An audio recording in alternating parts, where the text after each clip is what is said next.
नमस्कार, मी Rajratna Jondhale. Top news मराठीमध्ये आपलं स्वागत.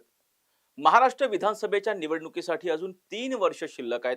तरी सुद्धा महायुतीतील नेत्यांना आतापासूनच मुख्यमंत्री पदाची स्वप्न पडू लागली आहेत. त्याचं महत्त्वाचं कारण म्हणजे काही दिवसांपूर्वी प्रहार संघटनेचे अध्यक्ष आणि माजी राज्यमंत्री बच्चू कडू यांनी शिंदेंच्या शिवसेनेमध्ये प्रवेश केला आणि त्यानंतर त्यांना थेट विधान परिषदेची उमेदवारी मिळाली आणि ते शिवसेनेकडून विधान परिषदेवरती निवडून गेले.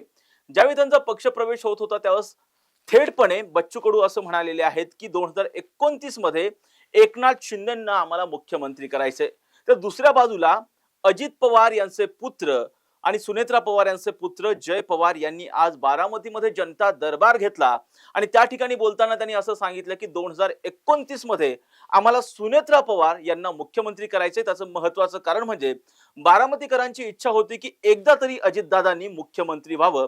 आता अजितदादा आपल्यामध्ये नाहीयेत आणि 2029 ची निवडणूक हे सुनेत्रा पवारच बारामतीमधून लढवतील आणि 2029 ला सुनेत्रा पवार या राज्याच्या मुख्यमंत्री व्हाव्यात अशी एक आशा त्यांनी व्यक्त केलेली आहे. आणि याच विषयी बोलण्यासाठी माझ्यासोबत माझा सहकारी संकेत देशपांडे आहे. संकेत, विधानसभेची निवडणुकीसाठी अर्थात महाराष्ट्र विधानसभेच्या निवडणुकीसाठी अजून 3 वर्ष शिल्लक आहेत. आतापासूनच महायुतीतील नेत्यांना मुख्यमंत्री पदाची स्वप्न पडू लागली आहेत.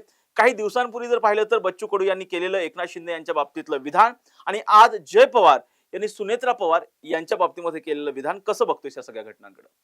निश्चित राजरत्न, जर आपण पाहिलं तर 2029 ची जी निवडणूक होणार आहे ती प्रामुख्याने अ, जर आपण पाहिलं तर ती डिलिमिटेशन किंवा मतदारसंघांच्या सगळ्या पुनर्रचनेच्या अनुषंगानं निवडणूक होईल अशी शक्यता आहे. कारण जात न्याय जनगणना झाल्यानंतर प्रामुख्याने ही सगळी निवडणूक जी आहे ती होणार आहे. त्यामुळं अर्थातच 2024च्याच विधानसभा निवडणुकांच्या वेळी भारतीय जनता पार्टीकडनं 100% भाजपची घोषणा ज्यावेळी करण्यात आली त्यावेळी भाजपासोबत असणारे जे मित्र पक्ष आहेत त्यांनी सुद्धा आतापासूनच कुठेतरी निवडणुकीची व्यूहरचना जी आहे ती आखण्यास सुरुवात केल्याचं आपल्याला पाहायला मिळतंय. त्या अनुषंगाने आपला पक्ष कसा मजबूत होईल यासाठी प्रयत्न जे आहेत ते सुरू असल्याचं पाहायला मिळतंय. ज्या स्ट्रॅटेजीचा भाग म्हणून एकनाथ शिंदेच्या शिवसेनेकडून लोकसभा निहाय संपर्क मंत्री जे आहेत ते देण्यात आल्याचं आपण पाहिलं. आणि स्वतः एकनाथ शिंदे जे आहेत ते स्वतः या सगळ्याचा आढावा जे आहेत ते घेताना आपल्याला पाहायला मिळतात. त्यामुळे एकंदरीतच या सगळ्यानंतर राष्ट्रवादी काँग्रेस पक्षाकडून सुद्धा जर आपण पाहिलं तर कार्यकर्ता निहाय बांधणीसाठी वर जो आहे तो भर दिला जात असल्याचं पाहायला मिळतोय. आणि याच अनुषंगानं ज्यावेळी म्हणजे बारामतीची विधानसभेची पोटनिवडणूक झालेली आहे. या विधानसभा पोटनिवडणुकीमध्ये सुनेत्रा पवार या देशामधलं सर्वाधिक लीड घेऊन विजयी झालेले आहेत. आणि ज्या दिवशी राजरत्न बारामती विधानसभेच्या पोटनिवडणुकीची मतमोजणी होत होती त्याच वेळी जय पवारांनी डिक्लेअर करून टाकलं होतं की दर गुरुवारी जय पवार हे त्या ठिकाणी बारामतीमध्ये जनता दरबार जो आहे तो घेणार आहेत. आणि त्याचनुसार आज जय पवार यांचा पहिला जनता दरबार हा बारामतीतलं जे सहयोग निवासस्थान आहे त्या सहयोग निवासस्थानी पार पडल्याचं पाहायला मिळालं. त्यावेळी या जनता दरबारानंतर पार्थ पवार यांनी जवळपास 5 मिनिटं माध्यमांशी संवाद साधला आणि ज्यामध्ये त्यांना ज्यावेळी प्रश्न विचारण्यात आला बारामतीच्या अनुषंगानं पवार विरुद्ध पवार लढत अशी या सगळ्या अनुषंगानं त्यावेळी जय पवारांनी केलेलं एक महत्वपूर्ण विधान की प्रत्येक बारामतीकरांची ही इच्छा होती की अजितदादांनी एकदा तरी राज्याचे मुख्यमंत्रीपद भूषवावं. मात्र दुर्दैवानं ती इच्छा जी आहे ती अपूर्ण राहिली. मात्र आता 2029 ला सुनेत्रा वहिनी याच उमेदवार असतील आणि सुनेत्रा वहिनींनी मुख्यमंत्री व्हावं अशी आपल्या मनातली कुठेतरी इच्छा ही जय पवार यांनी बोलून दाखवल्याचं पाहायला मिळालं. तिकडे दुसऱ्या बाजूला तू जसं म्हटलं तसं नवनिर्वाचित शिवसैनिक झालेले महाराष्ट्र विधान परिषदेचे आमदार बच्चू कडू हे सुद्धा तिकडे अमरावतीमध्ये कार्यकर्त्यांशी बोलत असताना एकनाथ शिंदे यांना पुन्हा मुख्यमंत्री करायचंय त्यासाठी आपल्याला प्रयत्न करायचे आहेत असं केलेलं विधान. त्यामुळे निश्चितपणे प्रत्येक पक्षामध्ये कुठेतरी पुढच्या काळामध्ये आम्ही कसे सज्ज आहोत, आम्ही कशी रणनीती आखत आहोत किंवा आमचा पक्ष 2029 साठी कशी तयारी करतोय हे सांगत असतानाच 2029 ला आमचाच मुख्यमंत्री होणार अशी कुठेतरी महायुतीमध्येच काही इंटरनल चुरस वगैरे सुरू झाले की काय असं या सगळ्या दोन विधानांच्या निमित्तानं वाटतं. एका बाजूला जर पाहिलं तर राष्ट्रवादीकडून सुद्धा मुख्यमंत्री पदाचा दावा केला जातो 29 साठी, 2029च्या निवडणुकीसाठी. तर दुसऱ्या बाजूला पाहिलं तर शिवसेनेकडून तसाच दावा केला जातोय. कारण एकनाथ शिंदे यापूर्वी जर पाहिलं तर मुख्यमंत्री होते, त्यानंतर भारतीय जनता पक्षाला अधिकच्या जागा मिळाल्या, देवेंद्र फडणवीस राज्याचे मुख्यमंत्री झाले. काय वाटतं संकेत, जर पाहिलं तर ह्या तिन्ही पक्ष जे आहेत महायुतीच्या माध्यमातून त्यांनी यापूर्वीच्या निवडणुका लढवलेल्या आहेत आणि सगळेच जण आता मुख्यमंत्री पद आपल्याला मिळावं यासाठी त्यांचे कार्यकर्ते सज्ज झालेले आहेत. काय वाटतं, ह्या सगळ्या ज्या निवडणुका आहेत महायुतीमधील तिन्ही घटक पक्ष भविष्य काळामध्ये स्वतंत्रपणे निवडणुकीच्या रिंगणात दिसतील का? कारण जर निवडून यायचं असेल तर तुम्हाला तिन्ही पक्षांपेक्षा तुम्हाला अधिकच्या जागा या विधानसभेला निवडून येणे गरजेचं आहे. जर तुम्ही 90 जागा जर लढवत असाल, तर भारतीय जनता पक्षाने जर पाहिलं, तुला आठवत असेल तर 100 पेक्षा अधिकच्या जागा लढवल्या होत्या. जवळपास मला वाटतं 140च्या जवळपास ज्या आहेत त्या जागा लढवलेल्या होत्या. अशा वेळी तुम्हाला जर मुख्यमंत्री व्हायचं असेल तर तुम्हाला अधिक जागा लढवाव्या लागतील आणि महायुतीमध्ये असल्याच्या नंतर तुम्हाला अधिक जागा मिळणार नाहीत. त्यामुळे 2029 मध्ये हे महायुतीमधले जे घटक पक्ष आहेत ते स्वतंत्रपणे निवडणुकीच्या रिंगणात उतरतील असं वाटतं, सध्या जी वक्तव्य येत आहेत. राजरत्न, निवडणुकीला 3 वर्ष बाकी आहेत, त्यामुळे आता महायुतीचं काय होणार, महायुती म्हणून एकत्र लढवली जाणार का निवडणूक, किंवा काय वेगळे निर्णय घेतले जाणार का, हे सगळं म्हणजे आता आपण सांगणं, किंवा कारण महाराष्ट्राच्या राजकारणात कधीही काहीही अनएक्सपेक्टेड गोष्टी घडतात, जे आपण 14 ते 19 मध्ये पाहिलं.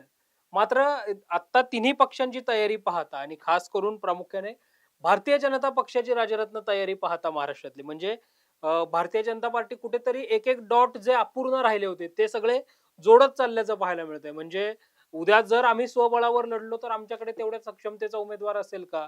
मग अगदी उदाहरणादाखल आपण बघितलं तर समजा पुरंदर हवेली हा विधानसभेचा मतदारसंघ आहे.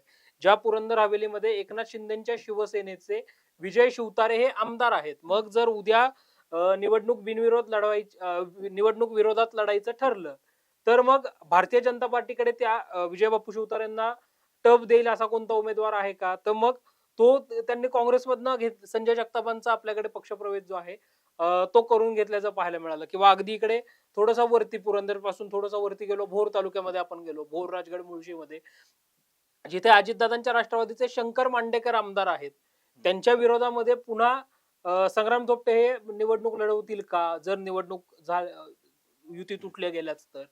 किंवा मग म्हणजे आता काँग्रेसमधनं संग्राम थोपटे आणि महायुतीमधनं शंकर मांडेकर अशी झालेली लढत भविष्यामध्ये भाजपकडनं संग्राम थोपटे आणि राष्ट्रवादीतनं शंकर मांडेकर अशी काही होईल का? किंवा अगदी तिकडे आपण बघितलं शंभूराज देसाईंच्या मतदारसंघामध्ये सुद्धा जे पाटणकर आहेत त्यांना इकडे भाजपमध्ये जो आहे तो प्रवेश देण्यात आल्याचं पाहायला मिळतंय. सोलापूरमध्ये तिकडं राजन मालक पाटलांचा भाजपमध्ये झालेला प्रवेश असेल. या सगळ्यामुळं भाजप कुठेतरी नो रिस्क या भूमिकेमध्ये सध्या असल्याचं पाहायला मिळतंय. ज्या पद्धतीने केंद्रीय गृह तथा सहकार मंत्री अमित शहा यांनी स्वतः सांगितलं की 2029 ची निवडणूक आम्ही 100% मध्ये जी आहे ती लढताना पाहायला मिळू, त्यावेळी निश्चितपणे निवडणूक युतीमध्ये लढलो तर युतीमध्ये बिनविरोध किंवा सॉरी निवडणूक विरोधात लढायची वेळ आली तर विरोधात लढण्याची सुद्धा आमची तयारी जी आहे ती असल्याचं पाहायला मिळतंय. त्याच वेळी एकनाथ शिंदेच्या शिवसेनेकडून सुद्धा तगडी फाईट जी आहे, किंवा त्यात तोडीस तोड उमेदवार जे आहेत ते घेण्यात येताना आपल्याला पाहायला मिळत आहेत. मग त्या दृष्टिकोनातनं जर आपण पाहिलं तर रवींद्र धंगेकरांचा इकडे झालेला प्रवेश असेल एकनाथ शिंदेच्या शिवसेनेमध्ये, किंवा तिकडे शिवसेना उद्धव बाळासाहेब ठाकरे पक्षातल्या अनेक नेते, कार्यकर्ते, पदाधिकाऱ्यांचा एकनाथ शिंदेच्या शिवसेनेमध्ये होणारा प्रवेश असेल. राष्ट्रवादी काँग्रेस पक्ष म्हणून सुद्धा या सगळ्या निवडणुकांच्या दृष्टिकोनातनं तयारी जी आहे ती केली जात असतानाच आम्ही सुद्धा कसे सक्षम आहोत या सगळ्यामध्ये हे दाखवण्याचा प्रयत्न निश्चितपणे 3 पक्षांकडनं केला जातोय. निश्चितपणे राजरत्न आता महायुतीतल्या 3ही पक्षांकडनं पक्ष संघटना मजबूत करण्यावर, पक्ष संघटनेची बांधणी करण्यावर मोठ्या प्रमाणावर जोर जो आहे तो दिला जात असल्याचं पाहायला मिळतंय.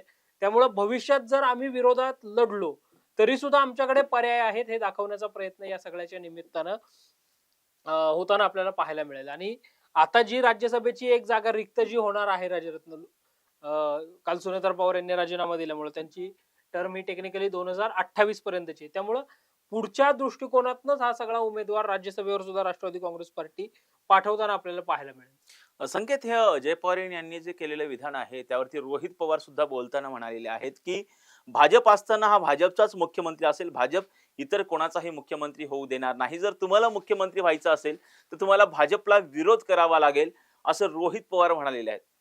म्हणजे बहुधा राजरत्न रोहित पवारांच्या या स्टेटमेंटचा एक दुसरा अर्थ आपल्याला असा घेता येईल की रोहित पवार हे अजूनही कुठेतरी विलिनीकरणाच्या बाबतीमध्ये अनुकूल आहेत का? म्हणजे जर जय पवारांनी केलेलं स्टेटमेंट असेल त्या निमित्तानं भारतीय जनता पार्टीकडनं म्हणजे भारतीय जनता पार्टीचाच मुख्यमंत्री होईल हे रोहित पवार हे खरं तर मला वाटतं ते थोडं तात्विक किंवा राजकारणातलं एक अ, काम त्यांची दुसरी टर्म आता आहे. त्या सगळ्याचा विचार करून ते बोलले असतील, की एकंदरीत कारण भाजपने जागाच तेवढ्या लढवल्या होत्या. त्या तुलनेत आता सुद्धा जवळपास 137 आमदारांचं पाठबळ हे भाजपकडे असल्याचं पाहायला मिळतंय आणि या सगळ्यामुळं भाजप म्हणून ज्यावेळी निवडणुकीची स्ट्रॅटेजी आखली जाईल, भाजप म्हणून ज्यावेळी निवडणुकीला भाजप सामोरं जाईल, त्यावेळी अर्थातच या वर्षीपेक्षा म्हणजे 2024 पेक्षा 2029 लाही निश्चितपणे जास्त जागांची मागणी भाजपकडनं होऊ शकते आपला मुख्यमंत्री होण्यासाठी जर युतीमधनं लढले तर. आणि त्या दृष्टिकोनातून रोहित पवार यांनी केलेलं हे स्टेटमेंट असेल. मात्र कुठेतरी अप्रत्यक्षरित्या रोहित पवारांनी हे देखील सुचवलंय का, की बाबा ठीक आहे आपण सुनेत्रा वहिनींना जय पवार म्हणतायत तसं मुख्यमंत्री बनवूयात किंवा तसं सुनेत्रा काकी या मुख्यमंत्री होतील. पण केव्हा होतील? जेव्हा राष्ट्रवादी काँग्रेस पार्टी, भारतीय जनता पार्टीची साथ सोडेल तेव्हा. म्हणजेच पर्यायाने दोन्ही पक्षांचं विलिनीकरण व्हावं. यासाठी पुन्हा रोहित पवार आग्रही आहेत का? असं एक ना अनेक अर्थ रोहित पवारांच्या या विधानाच्या निमित्तानं निघताना पाहायला मिळतात. नक्कीच संकेत, आगामी काळामध्ये सगळ्या गोष्टी या स्पष्ट होणारच आहेत. खर तर ज्याप्रमाणे जय पवार यांनी सांगितलेलं होतं, की अनेक बारामतीकरांची इच्छा होती, की अजितदादांनी एकदा तरी मुख्यमंत्री व्हावं, परंतु दुर्दैवाने अजित पवार आपल्यामध्ये नाहीयेत. त्यामुळे 2029 ची निवडणूक ह्या सुनेत्रा पवार लढतील आणि त्या मुख्यमंत्री व्हाव्यात अशी बारामतीकरांची इच्छा, अशी भूमिका त्यांनी व्यक्त केली आहे. परंतु आगामी काळामध्ये कोणते नवे राजकीय समीकरण घडतात हे सगळंच पाहणं महत्त्वाचं असणार आहे.